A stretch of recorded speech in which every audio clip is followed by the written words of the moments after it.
on transaction record, I'd like you to look for a button, pivot table button. We can actually create a pivot table from Power Pivot. Let's try it. Click on this. Now there's an overkill of actions here. I just want you to select pivot table. Click on it. I'm going to zoom out and we are brought back to Excel. We did pivot tables and all right yesterday. So alright. So I think no need new worksheet because this is blank, right? So I'm going to put an existing worksheet now. Alright, because this is blank. So click OK. And that's the pivot table 1. Okay, got that.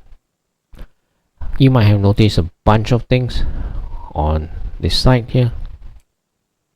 These are all the tables that we have so far in the data model. Got it? Okay now. So right now I'm coming here again. Now it can be on any worksheet, no? Any worksheet. What we want to do now is like this. We want to create another pivot table. Alright, a new one lah, because we don't want to cut out all this pivot table already, right? So new pivot table. You can be on anywhere. Alright. Do you remember the shortcut key to pivot table? Alright. Okay.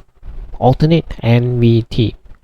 T is when we want to create a pivot table out of the table. So we are going to change from this T to some other letter.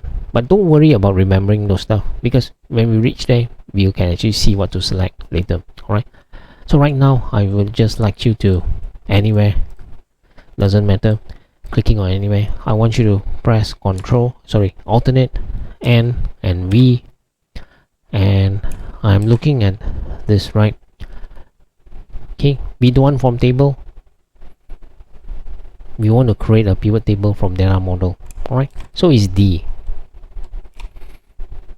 Okay, so again, alternate N V D. Okay, alternate NVD from data model is the same as creating that pivot, the first pivot table that we had here from the Power Pivot, right? It's the same thing, but except now we are doing it from here. I would like you to put in another worksheet, new worksheet, and new worksheet. Okay, new worksheet now, and click OK. So alright, so our